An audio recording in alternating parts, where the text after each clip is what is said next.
Buonasera, come state? Vi vedo belli arzilli. In realtà non mi aspettavo tutto questo pubblico stasera, dicevo, con la pioggia, chissà, magari la gente si impigrisce. Cioè, mi ha veramente sorpreso.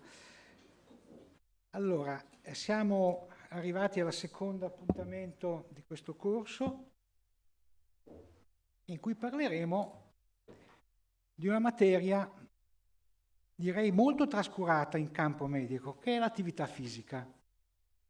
E la interpretiamo proprio come una vera e propria terapia complementare, terapia e prevenzione. Avremo due speaker di eccezione, veramente importanti, la professoressa Mandy Zhang da Singapore, che sarà speaker principale, e poi come discussant un medico molto particolare, che è Ollie Hart, che è collegato da Sheffield, non è potuto essere qui, ma in questo momento ci sta sentendo. Hello, Ollie. Nice to think you while you are listening. Poi presenterò sia Mandy Zhang che Ollie Hart più tardi. Allora, vorrei partire da qualcosa di magari non molto noto, e quindi affrontare il problema dell'attività fisica da un'angolatura un po' diversa. La neurogenesi, una legge della medicina che ha accompagnato le generazioni di medici, a partire, no, compresa la mia, non a partire perché sarei troppo vecchio, è stata quella relativa alle cellule cerebrali, cioè si è sempre insegnato che noi nasciamo con un certo numero di neuroni, molti miliardi, e poi non siamo più in grado di rimpiazzarli, semplicemente, progressivamente, il patrimonio neuronale si riduce nel tempo. In realtà gli studi scientifici hanno evidenziato, hanno contrastato questa assunzione, cioè hanno dimostrato che la neurogenesi è possibile e può essere stimolata. Gli studi si sono concentrati su un'area particolare del cervello che è l'ippocampo e fondamentalmente erano studi animali.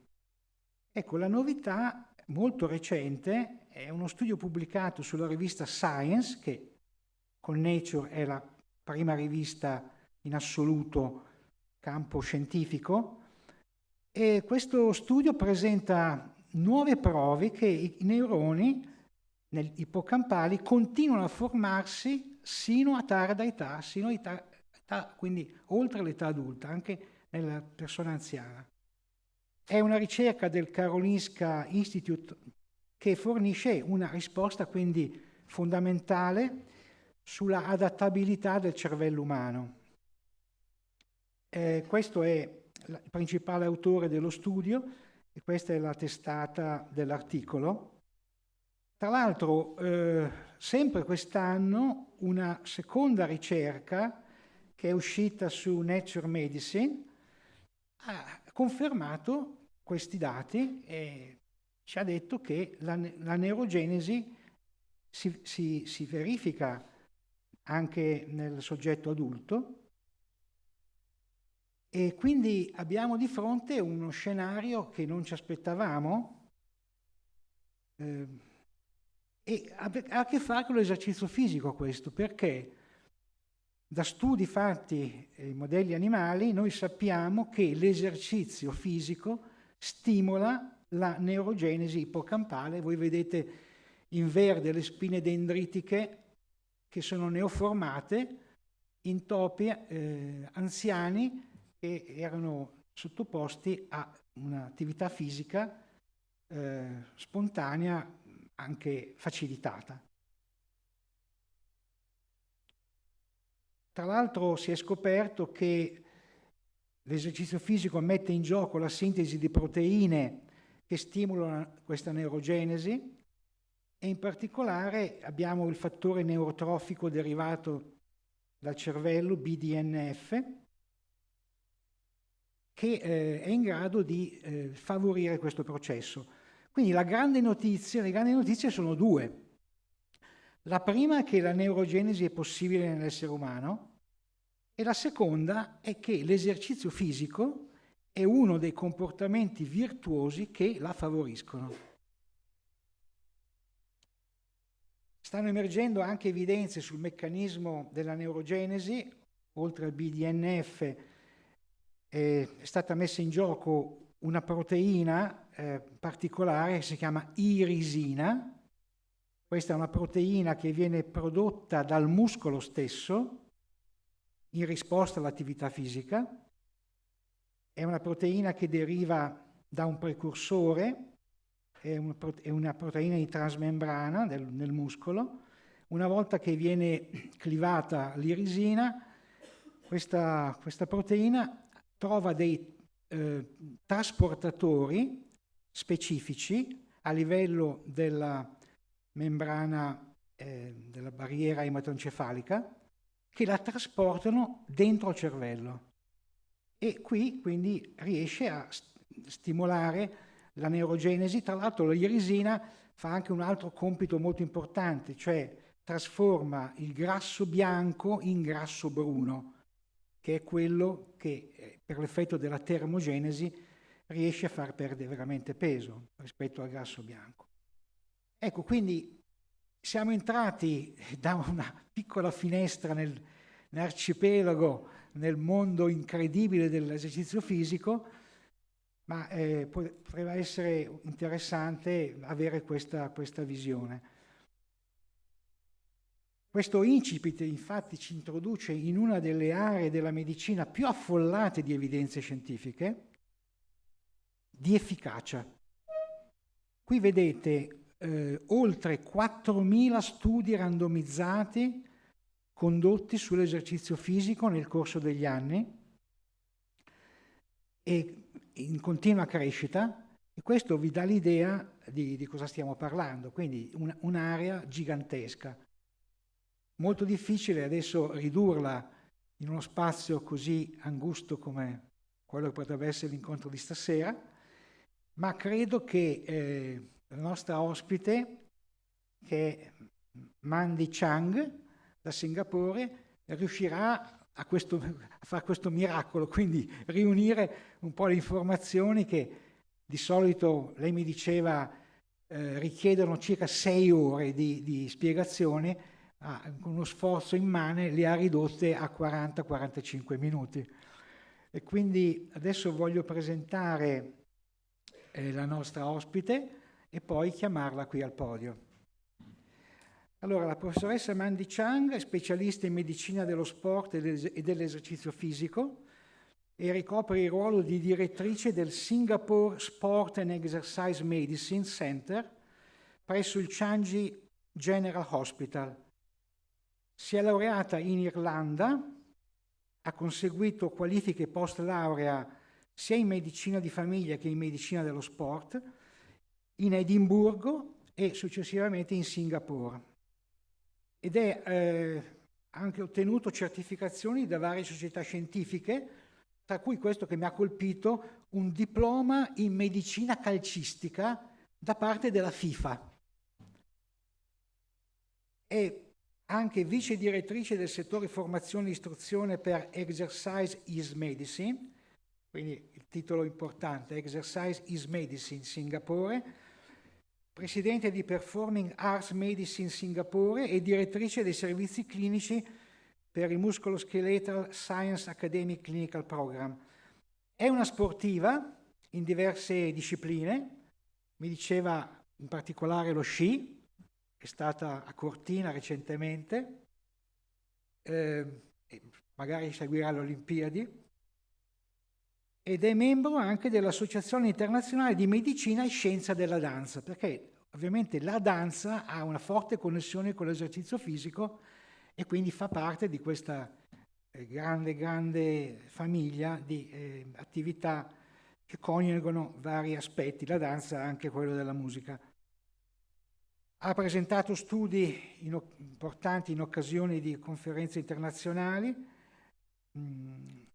tenutesi ad esempio in Finlandia, a Helsinki, e anche in Australia. Ha partecipato alla stesura di un importante documento di riferimento che si chiama Sport and Exercise Medicine Around the World, Global Challenges for a Unique Healthcare Discipline.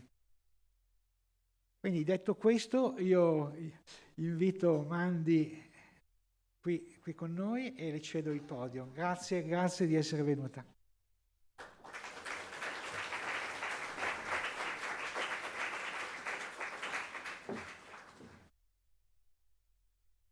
Hello, good evening.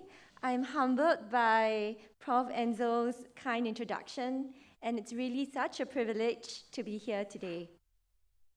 Today, my talk will be on movement for life, exercise for chronic disease. And since it's an exercise talk, may I get everyone to stand up, please? And I would just like you to take a deep breath in and out. And let's do a twist to your right to say hi to your neighbor and smile. And twist to the other side and smile to your neighbor. And please take a seat. We have more programs and exercise later. So just to share with you, this is my country, Singapore. This is where the financial business district is. We have an iconic hotel, the Marina Bay Sands, and it's 57 stories high, and there's actually an infinity swimming pool right on top. This is our arts and cultural concert hall, and like Switzerland, Singapore aims to be highly efficient, high-tech, and urbanized. This is our airport, where we have an indoor waterfall that's about 7 stories high. So please come to Singapore. But anyway, with all this high technology, there are issues. Now, with the click of our phone and computers, people just get their groceries online, people get their apparatus, their appliances with a click on their phone. And this is all without leaving their homes. All our parcels get delivered to our doorstep without going out. And the young and old are now glued to their computers and phones, iPads, etc. They spend so much time on their phone for their leisure time, so much so that the parks are now left pretty much empty, or more empty than before. So we have become an expert of sitting down. But really, we are made to move. Now, going to our transport, remember those days where we had bus conductors coming around? Now it's all contactless payment. I bought my ticket, this ticket here in Basel, just over my phone without even talking to anybody or without walking to a ticket station. And things have become so efficient that our buses are now driverless. I took this picture, I think it was a city in Switzerland, where you could get around point to point without any driver. And if we look back on sedentarism and the risk of cardiovascular disease, it goes back 70, 80 years ago. Anybody recognize this bus here? Yes? The London, yes. So this is the infamous red double-decker London bus. And the landmark study actually came out from this bus, this story of this bus, where we had bus conductors who had to go from buses to check tickets. They had to go from first deck to second deck to check tickets for about 6 to 8 hours a day. On the other hand, the drivers were sitting on their seat driving 6 to 8 hours a day. And when they got all these bus drivers and bus conductors to do their health screening and to do their uniform measurement, they found that the bus drivers had higher cardiovascular disease and increased waist circumference as compared to the bus conductors.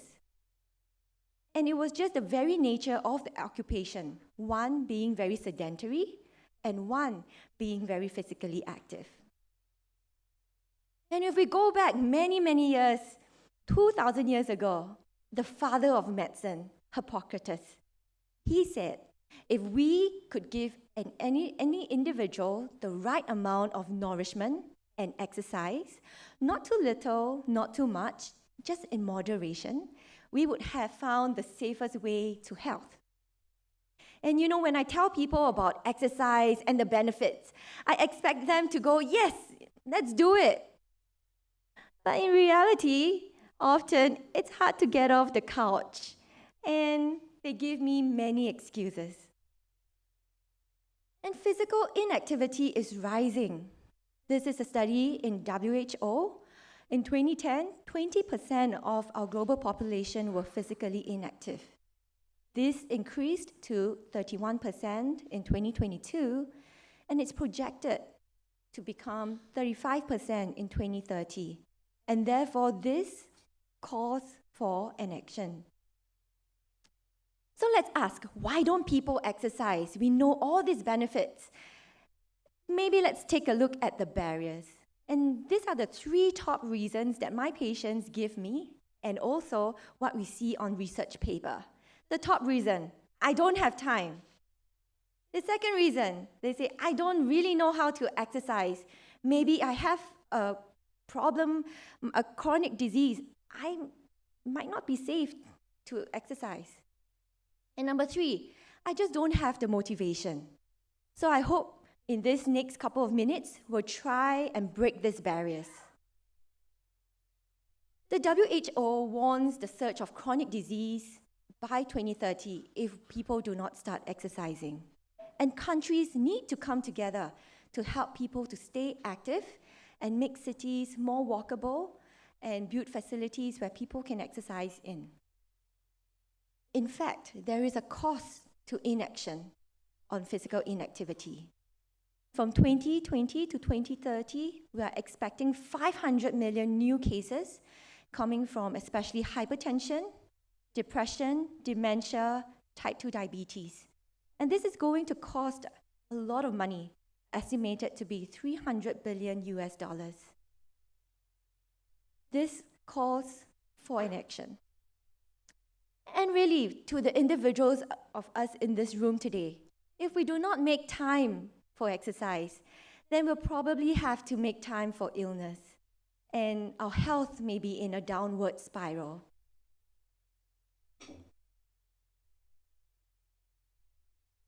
I think Dr. Ollie Hart will go into more of the basic exercise prescription, but for this talk, I would just like to give a brief overview.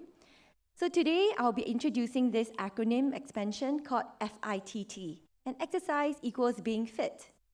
F for frequency, so it means how many times you are exercising in a week. I for intensity, whether it's low, moderate, or high. Sometimes we use heart rate to base intensity, and sometimes we can use something really easy called the talk test. So with the talk test, when you are doing a exercise that is moderate intensity, you should be able to talk, but not sing. You'll be breathless singing, but okay talking. So that's a good gauge. Time, the duration of the exercise, and the other T will be type, the type of exercise. We will go through 3 chronic diseases for today, and we will look through how and why exercise is good for hypertension, prediabetes, and cancer. And second, we will go through the special precautions with exercising. Well, when people talk about exercising in chronic disease, often they're really worried about a heart event. They feel that they might run into trouble. But here, I would like to reassure that the risk of cardiac event is very low in exercise. And physically inactive individuals are actually at greater risk of getting a cardiac event as compared to those who are active. If we look at this diagram right here, it's on myocardial infarction, so it's like a heart attack, and then sudden cardiac death.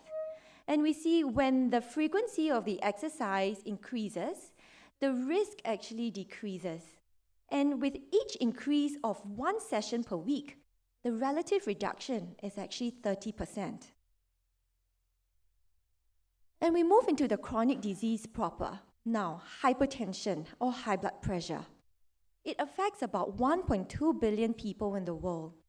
And Europe is leading, followed closely by America and Southeast Asia. But this is to note that hypertension is actually a leading modifier risk factor for cardiovascular disease and premature death. And I'd like to reiterate, modifiable. So it means that we can do something. And how does exercise lowers our blood pressure? Well, when we exercise, there is increased blood flow. You actually feel your heart pumping faster as well. There is this increased shear stress in the blood vessels. We also produce this chemical called nitric oxide, which helps to relax the blood vessels. And so the blood vessels becomes vasodilated, and our blood pressure falls. The good thing is, the effect is almost immediate, right? I think as individuals, sometimes we want to see fast effects, and this is one of it. What's also interesting is that the effects last for 24 hours after one single bout of exercise. So this means if you exercise regularly every other day, then the effects of blood pressure lowering from exercise is sustained. In a BJSM, or the British Journal of Sports Medicine, they published 27 RCTs, or randomized controlled trials, on physical activity and exercise to lower blood pressure. And it was found that by engaging in about at least three times a week of exercise, moderate to high intensity, about 60 minutes, and aerobic training, so anything like walking, cross-country skiing, swimming, cycling, dancing, this would give us an average of about 10 points systolic reduction and 5 points diastolic reduction in the blood pressure. And what does this mean to a layperson? Well, with every decrease in 5 points in systolic pressure, mortality decreases by 9% in coronary heart disease, 14% in stroke, and 7% in all-cause mortality. What a good medicine. And this other study that's more recent, published in 2023, they found that with 30 minutes of exercise, blood pressure reduced by 1.7 points. But with 150 minutes of moderate intensity exercise, that was the greatest blood pressure reduction. And they found about 7 to 8 points reduction for systolic blood pressure. So you may ask me, well, sometimes my GP gives me a medication or a blood pressure pill. How does it compare? So very recent, this was just hot off the press 2 months back. They found that with one blood pressure medicine pill, it decreases the systolic blood pressure by 8 points and diastolic blood pressure by 5 points. So this is to say that exercise is as effective as one pill a day for high blood pressure. But this may mean that you have to remain consistent, and also if your blood pressure is just on the borderline high, then exercise would work very well. What are some safety tips exercising with high blood pressure? So, as you can imagine, the effect of blood pressure lowers right after exercise. So do take some time to warm up and cool down so that you avoid any dizziness due to post-exercise hypotension. Because the blood pressure can spike when you do strength training. So when you lift heavy weights or go for strength training, I'll often get my patients to breathe out as they push against the weight. And last but not least, if you're on any blood pressure medications, these blood pressure medications can sometimes blunt your heart rate. Therefore, we may not want to use heart rate as an intensity gauge, but rather use effort as an intensity gauge. We'll move on to the second condition, diabetes. So what is the risk of developing diabetes based on exercise intensity? Well, this study, they did it over 8 years and examined 6,000 participants.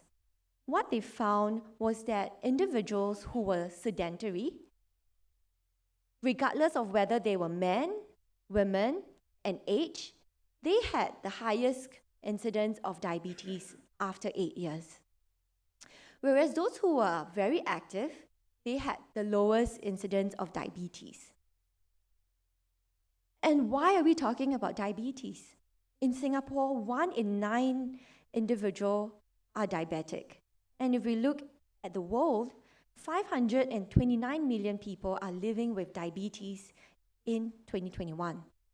And in the last 30 years, we have seen this steady increase. And the prevalence is increasing sharply due to urbanization, obesity, physical inactivity, and of course, people are living longer. In fact, 1 in 3 US teens now have prediabetes, as shown by the CDC. And prediabetes is really the silent stage where it might eventually progress to diabetes. And it's a time where we have to act on it. So why are we so concerned about diabetes? Isn't it just high blood sugar? Well, it's the complications. It affects the eyes, it causes blindness, it affects the kidneys, the blood vessels, the heart, the brain. It affects the whole body. And I'd just like to share with you this study that was done in Singapore just last year. It's about perception. And what they did was they gathered about 1,000 participants, and they found that actually 400 of them, or 40% of them, were diagnosed to be pre-diabetic based on a blood test. But when we went back to ask whether they were aware of certain symptoms or whether they were aware that they were pre-diabetic, 70% of them said they weren't sure. And so there's really a gap between this perception and reality of a lot of chronic diseases. And hence, health screening is important. Without lifestyle change, 1 in 3 people with prediabetes will eventually develop diabetes within the 5 to 10 years. And therefore, we want to address this issue in the early phases. And did you know that exercise is actually more effective than pills in the prediabetes phase? So it may not be so effective when one has already progressed to the rate stage where they're diabetic, but exercise works really good in the pre-diabetes phase. And comparing exercise and medication, it actually shows that exercise has a better sugar control in long-term sugar, after sugar, and insulin efficiency. So think of it this way. If you are sedentary, sugar tends to stay in the bloodstream. But with exercise, it tends to open more doors in your muscle so that sugar from the bloodstream is able to transport into the muscle more efficiently through things we call GLUT4 transporters. So the more exercise you do, the more doors you have. Let's take a look at some of this newer research. So this was published just in April this year, and they found that the optimal dose for exercise in pre-diabetes is equivalent to about 200 to 300 minutes of moderate intensity exercise.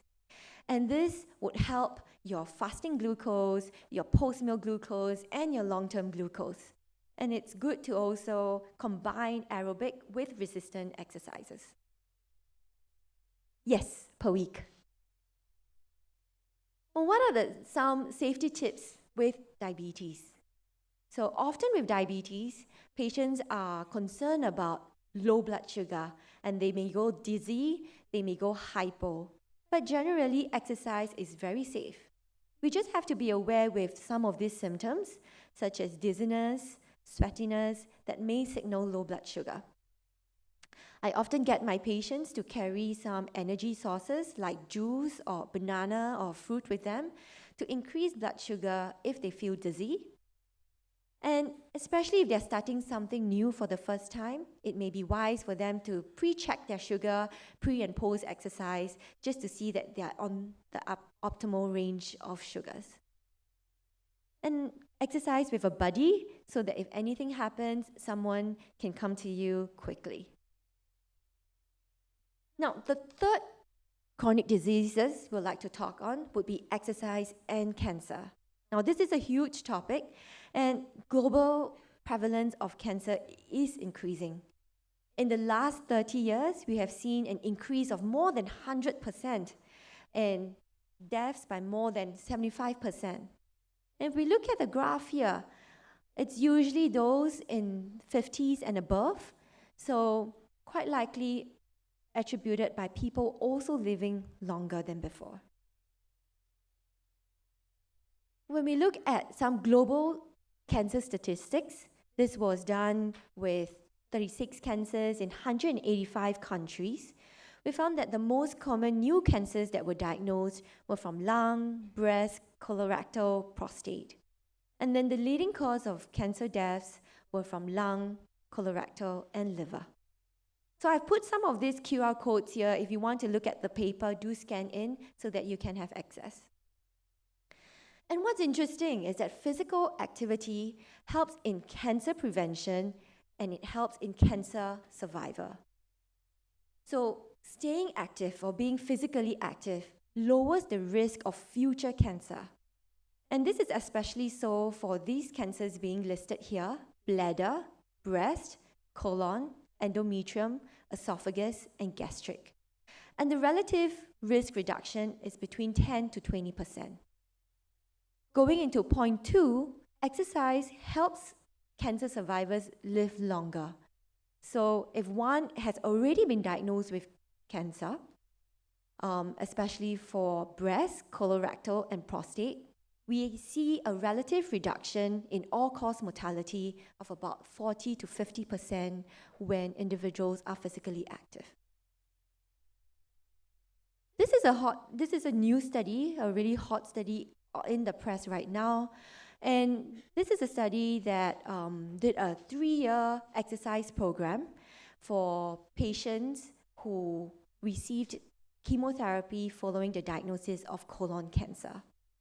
And they found that those who were put in the exercise group actually lived longer and stayed cancer-free as compared to the other group that only received health education. And when they monitored them over 8 years, the 8-year survival rate was 7% more in the exercise group as compared to the health education group. And what was recommended and what they did in this exercise program was 30 minutes of brisk walking, moderate intensity, at least 5 times a week. So how does exercise help mitigate the risk of cancer? Well, there are many mechanisms, but the main mechanisms seem to come from boosting the immune system and also helping the body tissue to use energy more efficiently so that it is less friendly for the cancer cells to grow and spread. It suppresses the pro-inflammatory concentrations and cytokines, and it boosts the anti-inflammatory agents. A recent study also looked at the optimal dose for cancer survivors to improve quality of life. And in this meta-analysis, they found that about 30 minutes of brisk walking 7 days a week with a combination of aerobic and strength training to be a best approach. And if possible, to add in mind-body exercise at least 2 hours a week to help overall improve the quality of life. So these 2 hours will come from either yoga or Tai Chi. And if you can imagine, these mind-body exercises are where the mind is in great focus. Their exercise is in a very steady, calm, controlled state, which helps to improve the connection between the mind and body. And to me, dance is a huge thing. but today we won't go into too much about dance, but we talk a little bit on dance movement therapy. And dance movement therapy have been used to help with people living with chronic pains, with neurodegenerative disease, and improving psychological and physical outcomes in cancer patients. I think it's really that combination of flow, that combination of music, that combination of movement. It also helps one to connect to themselves, connect better to others, enhance emotional intelligence because they know how to self-regulate better, and also to reframe attitudes because they can experience themselves differently. So what is the best exercise for cancer? So currently, I think it's a really growing topic that's been more of interest in the recent years, but a combination of aerobic and resistance exercise seems to work best.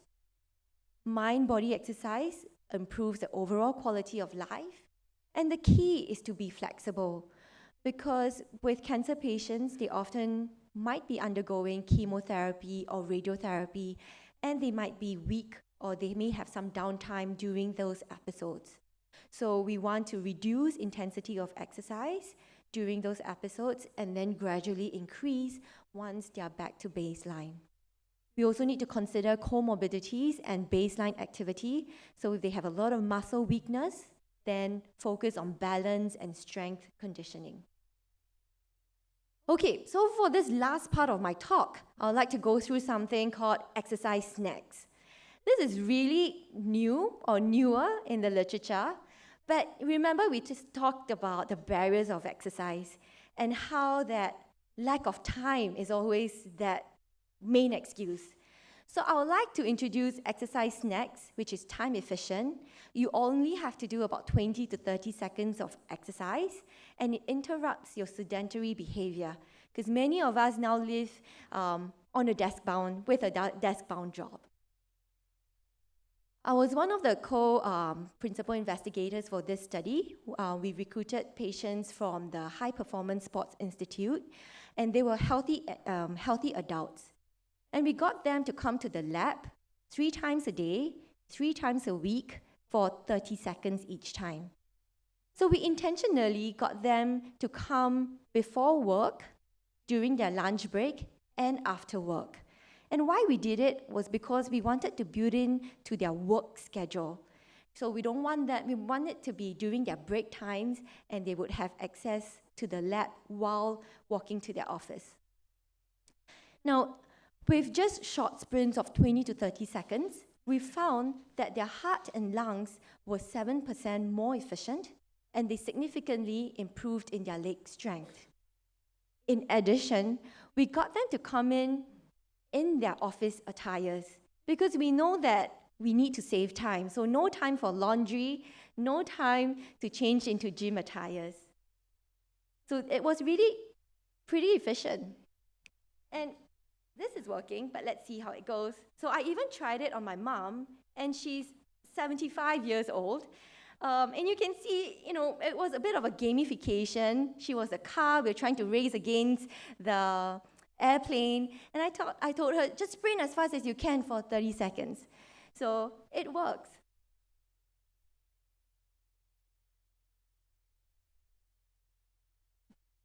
So this thing about short bout of accumulated exercise, again, these are new and budding research, but it has been shown to help with glucose and lipid metabolism, especially in acute effects, less than 7 days of performing the exercise snacks.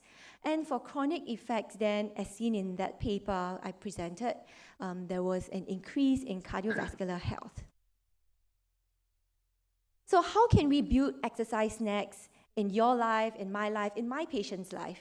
So if you're an individual who is desk-bound, otherwise healthy, you are doing some structured exercise already, then to break the sedentary behavior, you may want to be involved in exercise snacks where it's low frequency, so maybe about 2 to 3 bouts a day, short duration between 30 to 60 seconds, and then going hard, vigorous intensity.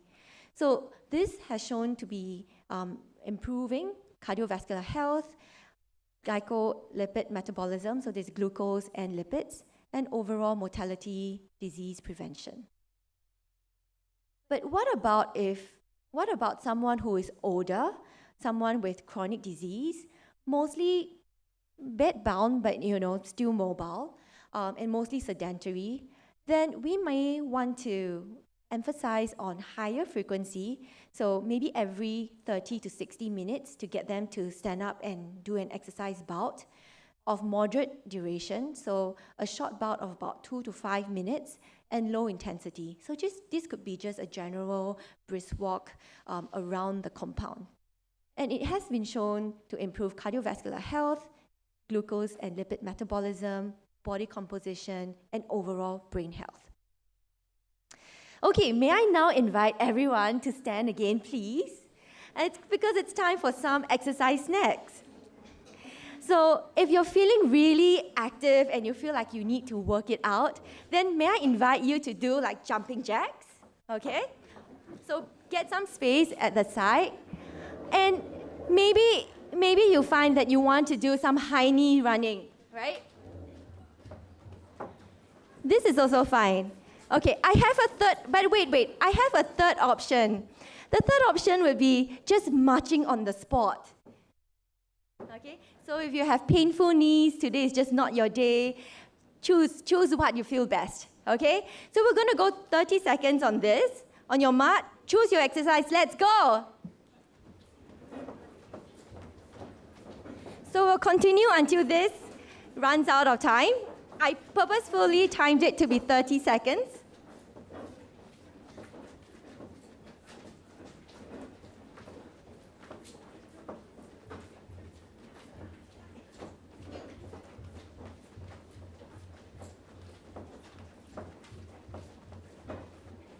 Come on, go, go, go. Last bout. Okay, well done. Please give yourself a round of applause.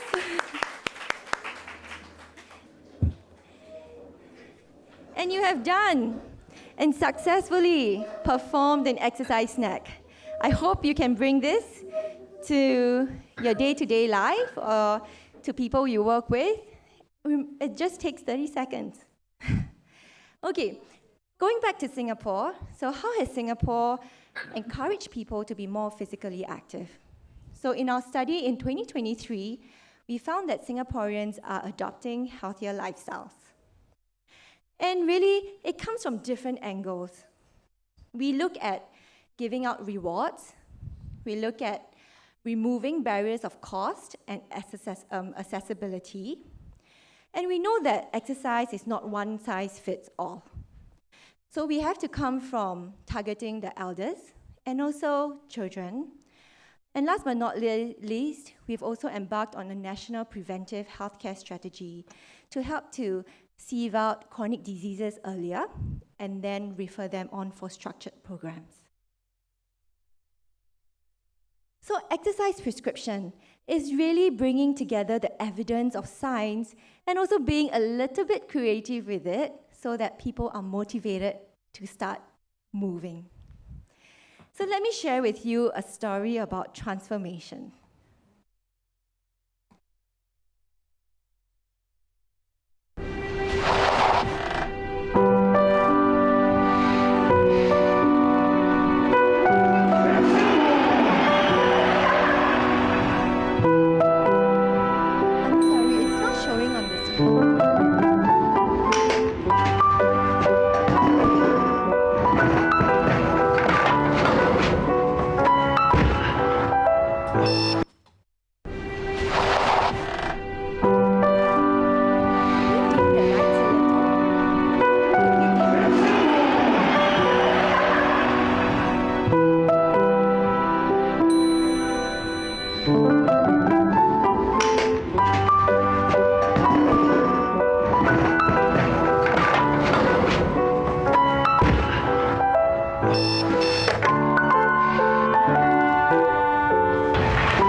Okay,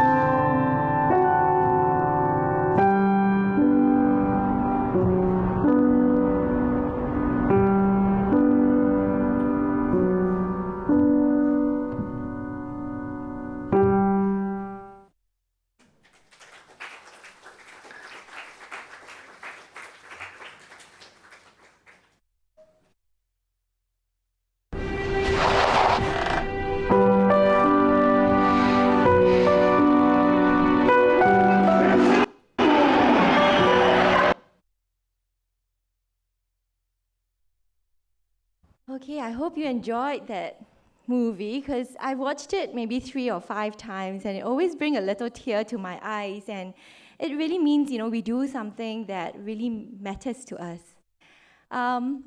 So to summarize the key points, if you do not have time, then I encourage you to trial some exercise snacks. And if we do not know how to exercise, then let's go back to the basics, the acronym expansion, frequency, intensity, time, and type. And if you say that I don't have the motivation, then I hope you find some meaning in your movements, like how the gentleman found his meaning to start some strength training because all he wanted was to lift his granddaughter during Christmas. And choose activities that you enjoy that matter to you. Other key points would be a surge in chronic diseases is expected by 2030 if people do not start exercising.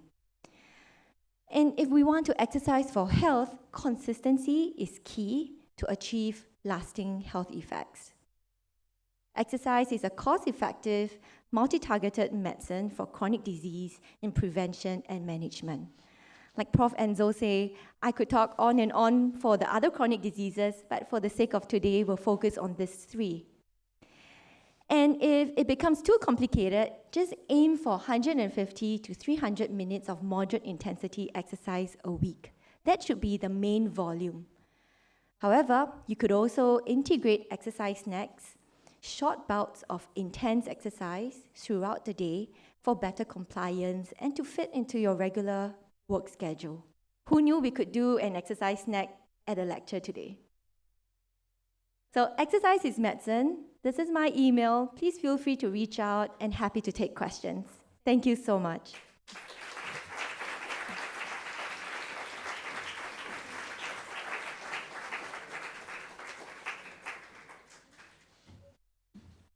Che dire, è stata veramente una lezione magistrale che ci ha fatto imparare delle cose molto importanti, ci ha fatto anche in parte divertire, direi molto, e anche in parte commuovere. Quindi grazie tante, Mandy.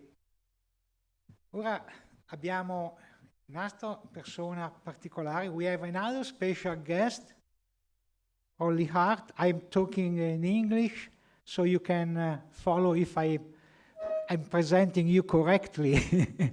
Welcome to our lesson, and a brief presentation of this very special physician, general practitioner from Sheffield, where the football was born, maybe 2 centuries ago. Okay. And he is the clinical director for the local primary care network, Healy Plus, covering 42,000 patients.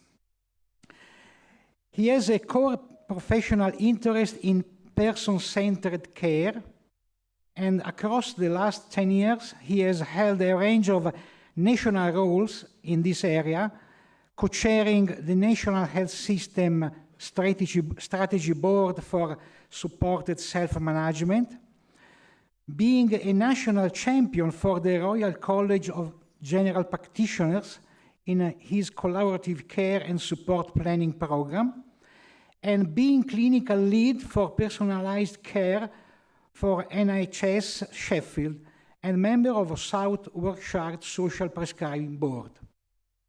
Too many commitment, Ollie. I don't know how you can afford all of them. He is a director for Peak Health Coaching, which is a company that is specialized in health coaching training and organizational development for person-centered care. And Peak Health Coaching was the first company nationally to be accredited for health coaching training by the Personal Care Institute. And they have trained over 2,000 people to become coach. Health coaching is a spectacular activity. Finally, but I can go over many minutes. He is one of the 2 global health and well-being ambassadors for Parkrun. You probably know Parkrun is a famous community event in open spaces around the world, present in 23 countries and established 20 years ago. So, Dr. Hart, dear Ollie, we are now eager to listen to your presentation. Please. Thank you very much. And can you hear me okay? Yeah, I think I'm big on the screen. Am I like a sort of big projection up there? I hope I'm not too scary. Don't worry, when I present my slides, I think I go smaller. And sorry not to be there with you in the room. Obviously, it saves the planet, me not flying out to Switzerland, and it makes it much more convenient. But it's lovely to join you. And what an honor for that introduction, and honor to follow Mandy. What a lovely presentation. Thank you. Let me just share my slides here. Okay. Right. Hopefully that's coming up. I'm in this really weird situation where I can't hear anything. So I'm going to assume that's all coming out okay.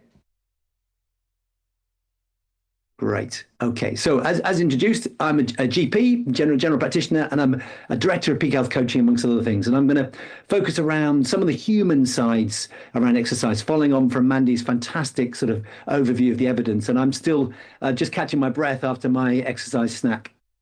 So what I'm going to do, I'm going to talk to you about what makes for a good healthcare relationship, because I think that background is a really great context to start from. I'm going to talk a little bit about this concept of patient activation. And of course, I'll talk a little bit about health coaching and then bring those together around how we might tailor our support around physical activity to a patient's activation, and finish up with the community. And of course, for me, this was all started up by Julia Hotz's book, Community Connection. And so it's nice to bring that back in the end. So this is not a recent slide, but a lot of what I'm going to talk about is sort of basic human science, which has been around for millennia, really. But when they look at studies of what it is that contributes to good overall health and well-being in us as humans, multiple studies tend to show the same sort of thing.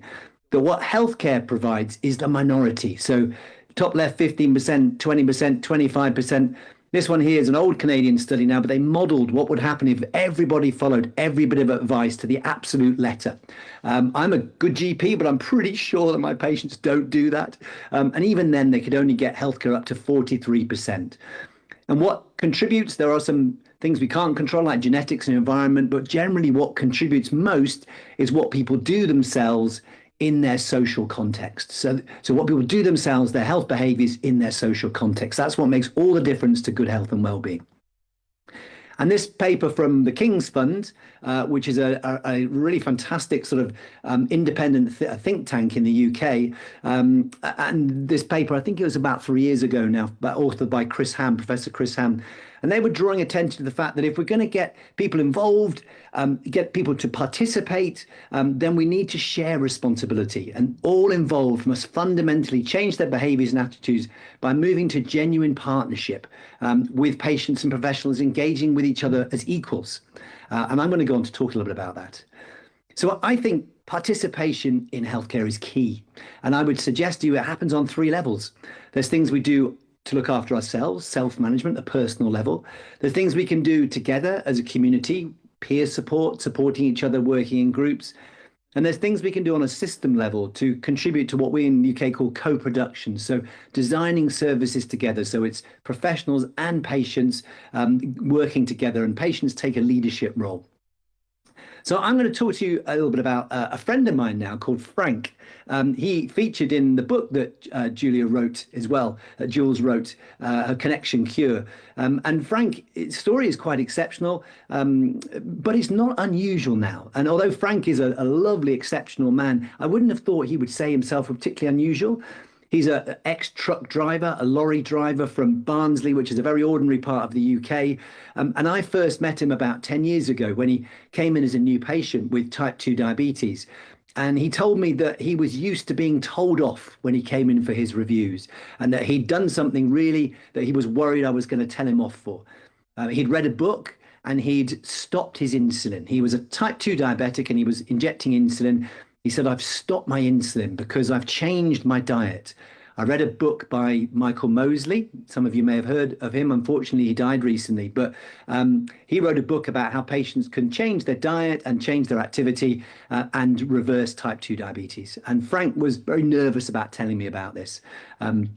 What was really interesting was that at the time I was very interested in patient power and autonomy. So we struck up a real learning relationship, and Frank taught me. Together we learned about how patients come off insulin by being more proactive themselves. And Frank has really showed how you can progress and participate on 3 levels. So on a personal level, he adopted a low carbohydrate diet. That's what suited him. And he took up cycling. And I love that video from Mandy about what matters to you, because it's so crucial, isn't it? People have to tune into things that matter to them. And for Frank, he really enjoyed cycling as a kid. He'd stopped doing it as a lorry driver and he really wanted to get back to it. So he took up cycling. It helped him to control his diabetes. He lost 3 stone in weight and actually pretty much reversed his type 2 diabetes. But because he was so enthusiastic about what he was doing, he then set up a group called the Chain Gang, which then involved other people like him, people in their 60s and 70s going out for a bike ride together, and they had a real camaraderie. And following on from that, he's become a patient volunteer for us in our primary care network. And he actually now leads patient education. And he does that a lot through storytelling. Tells people about when he was so fat he couldn't fit the airline belt round him and how embarrassing it was. Or how he was so fat that when he sat in a seesaw, he shot his niece up into the air. So he tells stories with humor and humility that really engages people. And what I think we've learned through people like Frank and through the way that we can work in primary care is that we have to tailor to what we call patient activation. And this is research that comes out of America from over 30 years ago. It's this concept that people have different skills, knowledge and confidence to look after themselves, to self-manage. And it was well described back in 2014, again, another King's Fund paper. You're going to think all I think about is the King's Fund, but they're a very good group.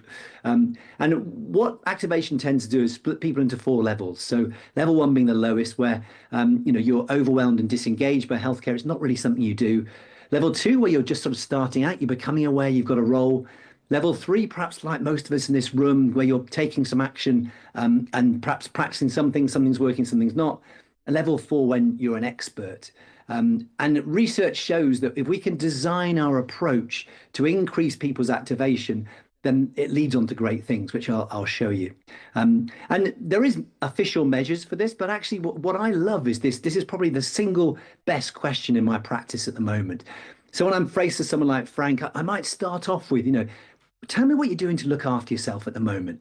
And that really divides people well into that level of activation. Those level 1s will sort of fold their arms and sort of go, that's your job, isn't it? I just take the tablets you give me, or I listen to my wife and I just follow instructions. It's your job to look after me. That's level 1, very passive. Level 2, they might say, well, I know I ought to do something to look after myself, but it's really hard. There's so much going on at the moment, family life, my work, elderly parents, whatever it is, there's just too much going on. And they have that sort of sense of guilt and that they ought to do something, maybe not quite sure where to start. Level 3, they'll tend to tell you what they're doing. They'll tell you some things to celebrate and to champion. Maybe they're doing some of the fit criteria, but probably not managing to sustain everything all the time. Sometimes it works, sometimes it doesn't. And those level 4s, you probably don't even need to ask that question. They've already shown you the printout from their last, Strava cycle ride or their blood pressure recording. So that one question is a real great enabler of helping you to think what level of activation might they be. And there's really good evidence. This again is old, but I really like the way they've demonstrated this, and it's been reproduced again and again. This was a group of people with diabetes and looking at the likelihood of engaging in these self-management strategies depending on their activation level. Level 1 blue up to level 4 yellow. And if you look at the exercise one, which is really relevant here, at level 1 only 10% of people with diabetes are doing any exercise at all. Going up, it's even hard when you're super activated, isn't it? Only 55. But look at the difference from going from level 1, where you don't think it's your job, just to level 2, where you start to make some early changes. That's where you get the biggest benefit, by just shifting people towards starting and doing something. And when we look at data, this is more recent data from London, 15,000 patients, and they looked at the patient activation percentage. You can see from the groupings here that the percentage doesn't totally match the level, but actually you see as people's patient activation measure percentage increases, their use of seeing a GP goes down, and also seeing anybody else in the GP practice. There's a little bit of a dip here at real low levels of activation where people perhaps just don't engage, and perhaps a little bit of a peak here of people wanting to see the GP when they're super activated, maybe what we might call the worried well. But the general trend is that as people improve their activation, they use services less. And this is a chart from a friend of mine, Jag Mundra, who works for the National Association of Primary Care in the UK. And he distilled activation down to one question. And he asked people, how would you rate your ability to manage your own health and well-being? And you can see the answers there on a 4 scale. So not able at all, a little able, quite able, or very able. And he's done thousands and thousands of analysis of data points with this, just using this question, and showed that just a 1-point rise, so going from 1 to 2 or 2 to 3, creates significant savings in primary and secondary care use. So we've got really good evidence that improving activation, it saves time and saves money and improves health outcomes. So how do we improve someone's activation? How do we get people to be more physically active? Well, this is where I would say coaching comes in. And I like this picture. This is Gareth Southgate, the ex-England coach, manager. He had a real leaning towards coaching style strategies. So he would coach his players to perform well. Now, at no point did Gareth say to the England players, you know what, lads, you've had a tough week in this competition. I'll take over now. I'll come on the pitch. I'll take one of the slots. No, the coach doesn't ever play the game. But what a coach will do really well is they will give people analysis of the situation. They will encourage people. They will help them believe in themselves. And that's what coaches do really well. And I would put to you that actually what we ought to be doing is we should be utilizing these sort of coaching skills in a health setting. So as healthcare professionals, we become the coaches. We're not the players. The patients are the players. They're the ones doing the work, but we're coaching them and supporting them. And in fact, I flashed that picture, but actually probably I should have a picture of Serena Beigman, shouldn't I, who's the women's football coach, because she's been far more successful, winning both the World Championships and the European Championships. So good on the ladies. And very immodestly, I've sort of put together a bit of a coaching hierarchy. It's not quite as famous as Maslow's hierarchy yet, but let's see where we get there. But what I try to illustrate is the real importance of self-belief as a base layer for people adopting any new behaviors. And that's what health coaching aims to do. As its base, it must build self-belief. And really, are you able to join in? Are you able to be in the game? A lot of people don't believe that they can. They don't believe that they're worth it. They don't believe that it is worth them taking a part. So the baseline of any health coaching is helping people to believe in themselves. Then you might come to the generic determinants of sort of lifestyle measures, looking at sort of those wider determinants of health, or those social fundamentals of health, which might be quite generic. And then finally, you might come to condition-specific things. Mandy mentioned, data around raised blood pressure and cancer, and you might bring in things tailored to people's specific condition. But the really key message in this hierarchy is that you have to have that self-belief built at the bottom. And for me, that comes into one of the key things that was mentioned in the King's Fund paper, and this is power dynamics. If you're wanting people to get more involved in looking after themselves, you have to think about the power dynamics. And it's a seesaw. And what I mean by that is that the more the professional does, the less the patient does. The more you allow the patient to do, the more you have to step backwards as the professional, if you like. So as a professional, we have to get used to stop doing 2 people or 4 people and stepping backwards and allowing the patient to do more for themselves. And I think that, again, is a fundamental of how health coaches work. So what we try and teach with the health coaching that I teach, and what I try and practice in my practice, and what I try and encourage people like Frank to do now that we're working with patients, is to think about people's level of activation and think about how your support is tailored towards that. So at level 1, where people don't think they've got a role, it's so important to find out a reason why they should engage at all. So good. I love that video. I couldn't hear the sound, but I could see the visuals, and just it is really heartwarming, isn't it, when you realize why he wanted to get strong enough to lift his granddaughter to the top of the tree. And in fact, I know Frank, actually, one of his main motivators for getting fit and to keeping well was because he'd had grandchildren and he wanted to be there for them and involved in their lives. And you can share other people's stories of hope to show people that it's possible and you can do stuff.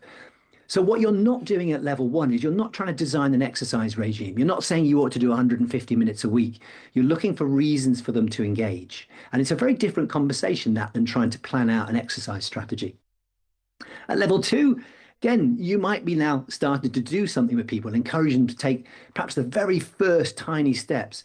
But again, it's very based around what works for them, what they enjoy doing, what's worked before. Again, I don't think you're getting anywhere near sort of guideline levels of you must do 150 minutes, you must exercise every day, you must do it 3 times a week. You're just looking for early success.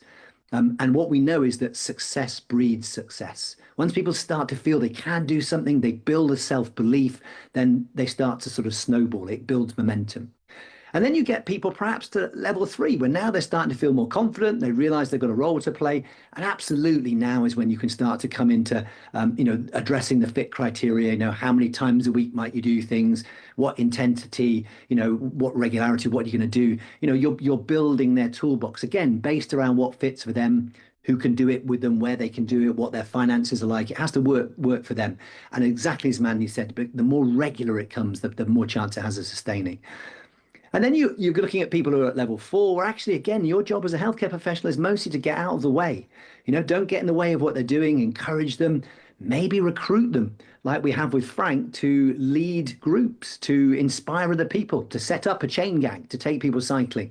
You embed and really cement their resilience by refining what they do and involving them in that sort of higher level of participation. So my last bit I talked about is the power of community. And you see Frank there in the background, just quietly sitting in the background. He's part of our Healy group, diabetes group. And what we've tried to do with this is it is patient-led. So the patients are leading the education. It's a new power dynamic. It's showing that actually what really matters is how people think themselves, not how the professionals think. And we set this group up initially with 4 sessions and a sort of follow-on cafe for people to connect afterwards. And interestingly, they asked us, they said, we think we can take this further. Can we have a group where we can look at diabetes remission? We've heard that remission is now possible. So you build that sense of, sort of desire and capability. And I mentioned to you co-production. So we have a co-production group, which means that we design our services together. And this photo was taken by me. I'm the GP taking the picture. But in that group there, amongst that group, there are 3 patients. There's 2 care coordinators. There's 1 administrator. There's 1 health coach. There's 1 practice nurse. And there's 1 manager. And apart from Frank, again, on the sofa there, you probably couldn't tell who's who. Who's the manager amongst that one? Who's the patients? Who are the care coordinators? Because we're all on an equal footing and we're all respecting each other's ideas equally. And I think that sort of power dynamic just creates an atmosphere that it encourages and enables so much. And in terms of, again, local community development, this is a local document produced by people like that co-production group. It wasn't exactly by them, but what we have in the UK is a real drive to what we call asset-based community development, ABCD, where we're looking for community connectors to join up and bring people around the table. And we're looking at the actual infrastructure and the architecture of our places. So can we have places where it's safe enough to to exercise, parks like this where people feel comfortable coming out together, or to cycle a bicycle. We're looking at low traffic neighborhoods so that the cars are deprioritized and cycling and walking is the main means of transport.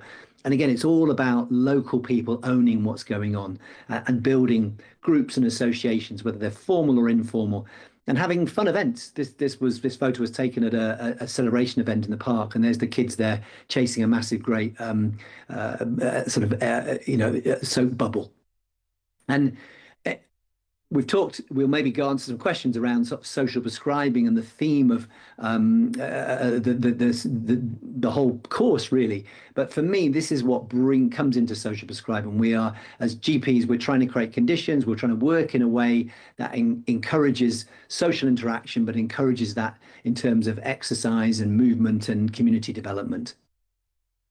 And my last picture there, Jules came over from America to do a lovely workshop in one of our local libraries. She did a sort of book presentation, and Frank was there, and I were there, and I really love that photo because it just shows how small ideas can lead to great big things. That was a room full of 50 people from the community who were really excited that Frank was in a book and being written about. So that's a brief presentation from me. I know that Mandy and I will answer some questions together. Those are my contact points. That's our website. If you do want to look us up, I'm very active on LinkedIn. A couple of you have already messaged me, which is wonderful. So let me stop sharing there and move to some questions. Hopefully you could hear me. I had no idea.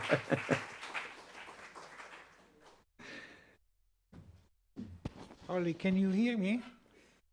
I can hear you now. Yes, I can't hear the room, so I can see the clapping. But there was a big applause in the room for you, and it was a really wonderful. Thank you. Really appreciated your talk, because we understood perfectly what you said, and we learned something very important: how to try to motivate patients to follow the possibility to change their lifestyle, which is one of the most difficult tasks for a physician. So we now start the question and answer session. Please.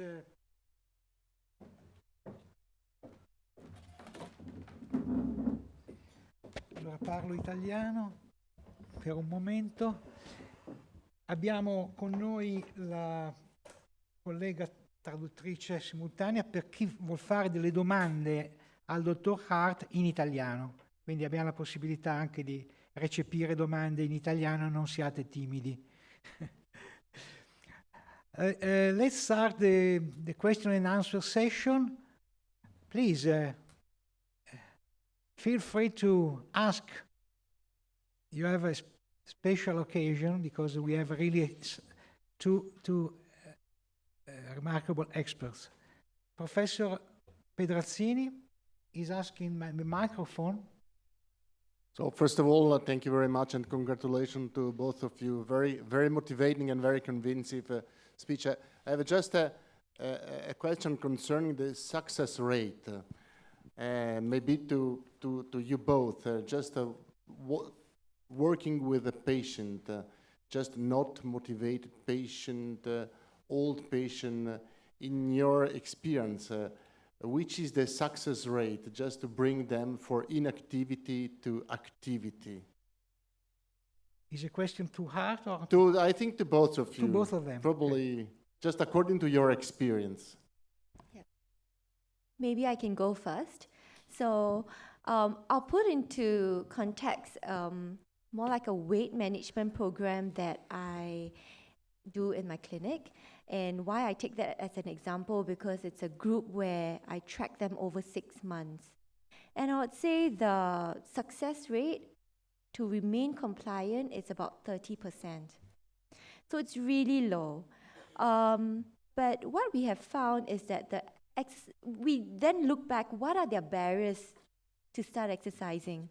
And hence, I wanted to share the exercise snacks, because when we did this study, we had it was a supervised study, but we had about 98 to 99 compliance rate.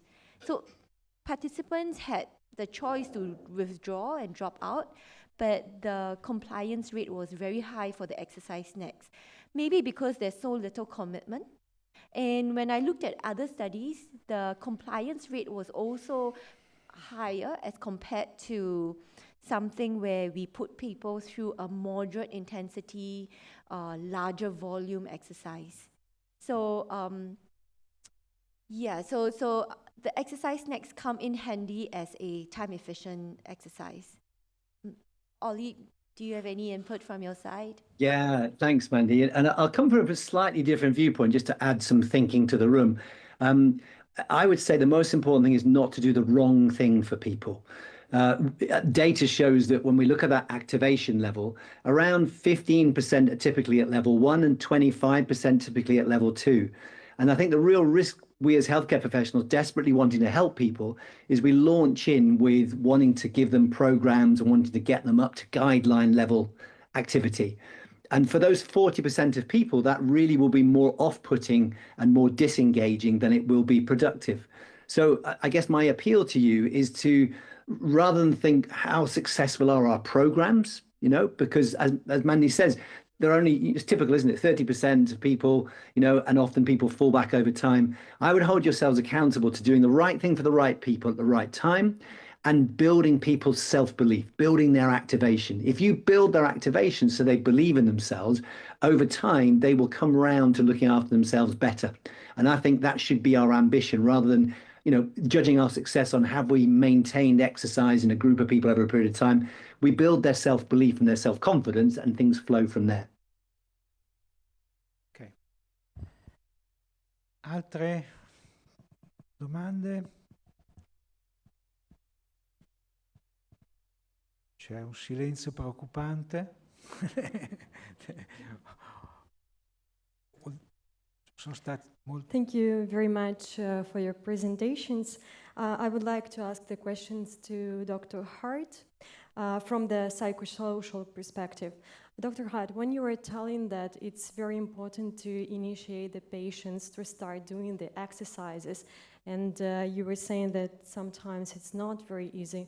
My question is, when there is a strong identification between the person and the illness, and the formation of identity through the disease is being built, and the person might have some secondary gains from the illness, there is a very strong sense of kind of resistance toward the initiation of healthy action.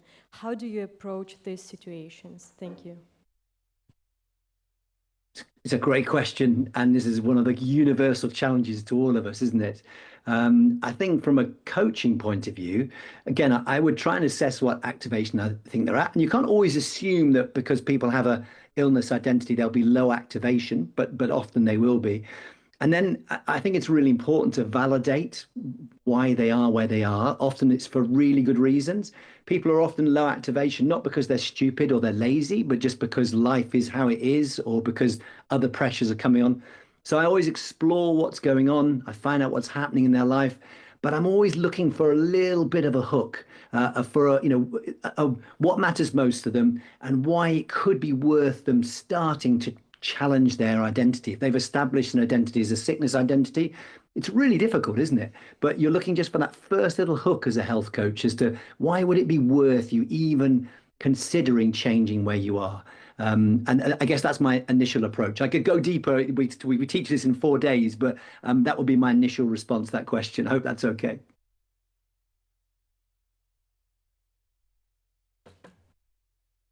So, sì, signora. Thank you very much for both of your talks, and thanks to the organizer for bringing exercise as medicine to Ticino, and it's much needed. Thank you. A question to Dr. Zhang, predominantly, whoever. I think the key question here spins around implementation. So in terms of effectiveness, now the evidence is there, is very solid.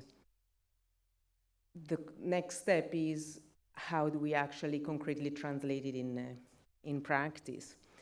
And based on your international experience, what can really happen? What are the strategies to, let's say, convince healthcare to have the qualified workforce to be able to deliver that. And let's say in Switzerland, a couple of key points were raised as part of some work we've been done in collaboration with the Federal Office of Public Health on the topic of exercise in medicine. Key points were, let's say, having the qualified workforce, let's say exercise graduates from university being recognized by the healthcare system. Another point was to have more contents relating to exercise medicine in the curriculum of doctors, nurses, other allied health professionals, such as physiotherapists.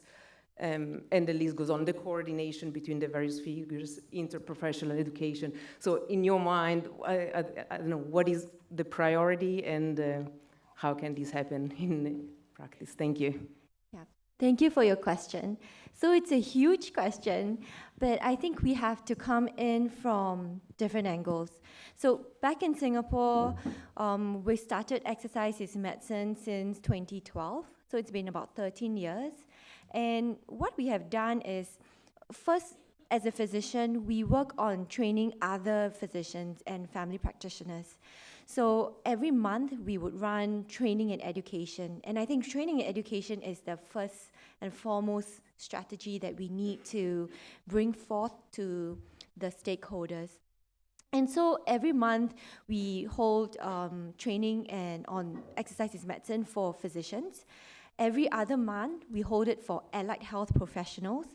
So these are exercise trainers, nurses, dietitians, people within the healthcare system who have access to patients and have a touch point to prescribe exercise.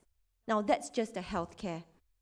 And then we then think of a bigger community. We started to train these trainers, fitness trainers, who work with otherwise healthy individuals.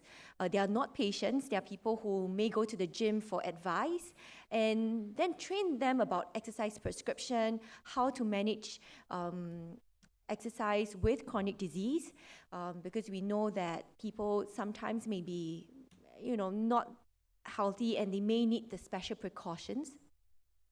And then we then go further and look at students.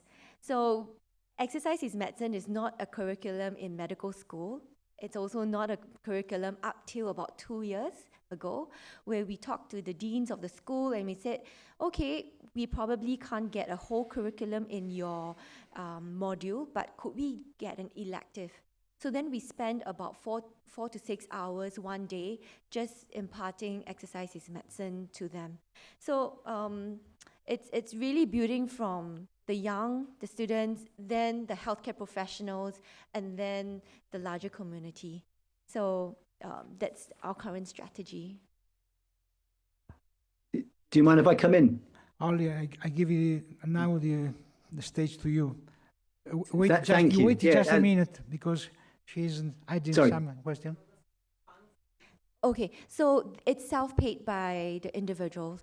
Yeah, we charge for the training courses, but sometimes if they come from a company or a gym or a fitness center, the company may pay them. Yeah, and then we endorse them with a certificate, and then we put them on the website where we endorse them as exercise is medicine trained.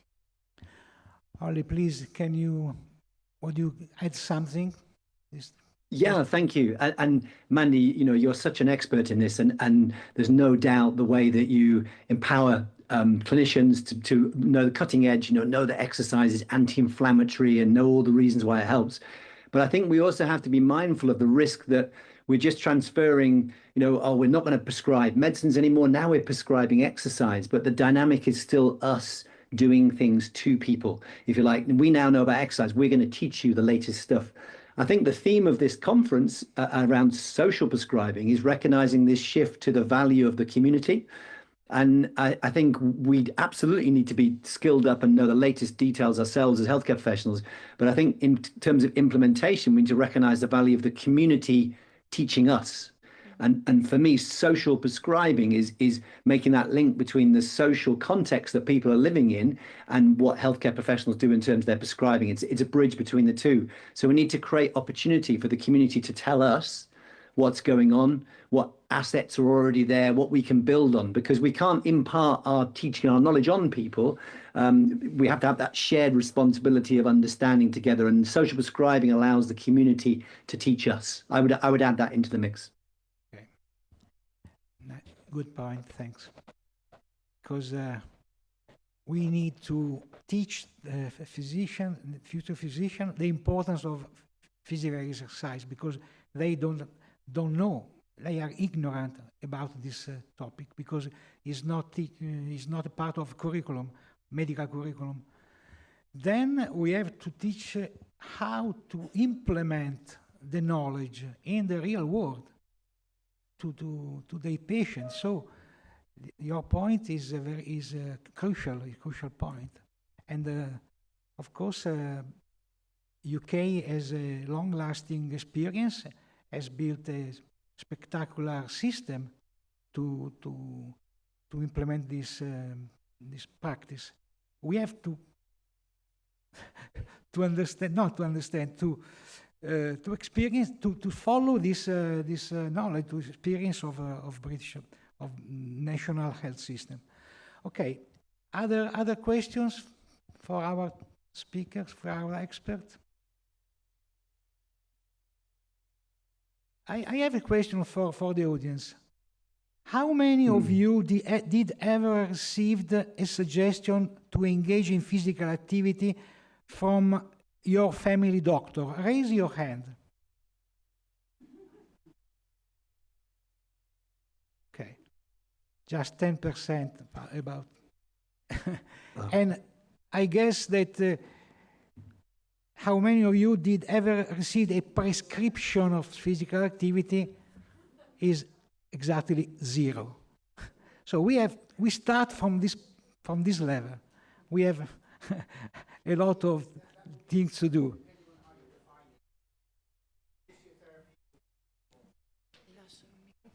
Yes, but it was a very general question, just to understand what was the atmosphere, not I don't want to go in depth.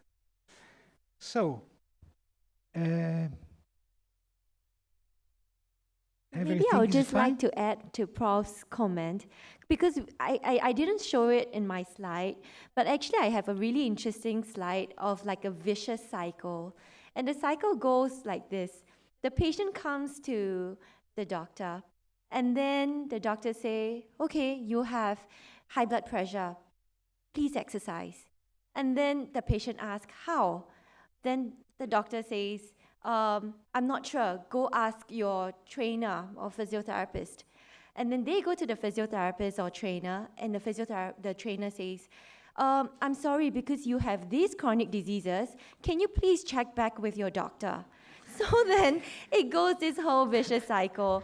And therefore, to break this cycle, it is to learn about exercise prescription so that the GP knows how, or the physician that the patient is seeing understands that. And then also the trainer would be able to address any concerns without referring them back to the doctors. So it's, it is a problem. We see it very often back in Singapore. Okay. And if I might add, the reason I became involved in this session was through Julia's book, The Connection Cure. And I would really emphasize that word connection in social prescribing, because although the exercise is really important, I think certainly in Frank's case and many, many other patients I've seen, the thing that really cements the fact that they change their behavior and they join in, do the exercise, is they connect with other people. And it's the social element. That's why it's a social prescription, because it's connecting people in their community to other people like them who are having the similar challenges, and they can have a bit of fun and enjoy it together. Good move, Ollie. Actually, Connection Cure was the inspiration of this course this year. So we are perfectly online. So, un'altra domanda là in fondo? Another question? Abbiamo ancora pochi minuti. Excuse me, just one last question. Got very interesting to know whether in UK and in the Singapore, when you are trying to work with your patients to make them, to initiate them for more healthy behaviors, do you use any kind of visualization of the positive self-image, or another way to say the positive projection of oneself in the future to kind of fill the gap between I'm now and I'm then, to help them emotionally connect with this part of the self, which is an ideal self? I can say something on that, Mandy, and give you a chance to think. Yep, go ahead. Yeah, thank you. And I should imagine that's from a behavioral scientist in the room. I'm sorry I can't see your face, but very, very savvy thinking. And I guess what you're describing is probably core to what I would call health coaching skills, in trying to help people to connect with a possible future that could seem reachable to them, but also attractive, and helping them to bridge the gap. And we're very lucky in the UK that in the last 5 years, we've taken on social prescribing. And we have sort of 3,500 social prescribing link workers that connect people with social scenarios. But we also now have over 1,000 health coaches. And that's part of what I do. I'm involved in training health coaches so that they have those sort of skill sets. And I think alongside your physios, your doctors, your sort of traditional healthcare professionals, having health coaches to support the behavior change is a real enabler. And I don't know if it's something you're doing locally, but I'd love to help you if it's something you want to explore. We will need your help in the future, yes. The last question, because we have to close the evening now. Thank you. One question regarding intensity and strength. So we know that some of the greatest benefit come also from higher intensity training or strength, even in people with chronic conditions or even the elderly. And one of the barriers there is fear. What would you say to clients, general population, doctors to overcome that fear? To either of you. Okay, Mandy. maybe I'll take that question. So when we talk about strength, I guess strength training comes in 3 forms: body weight, machine weights, or free weights. And often I would say people are more comfortable with handling their own body. So if I were to start someone on strength training, first thing I would say, start low, go slow. You don't have to always achieve that optimal dose. It's really building towards it. And then second thing would be going back to the 3 different weights, because people are often more comfortable with their own body weights. To start that as a form of strength training before progressing to machine weights or free weights. I hope that answers your question. Ok, allora con questo chiudiamo la serata. Io voglio ringraziare i 2 speaker. I want to thank Ollie Hart from Sheffield,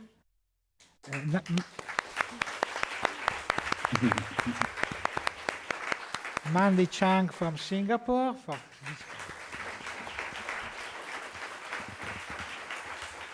and of course the audience that has been particularly attenta, non so come dire in inglese.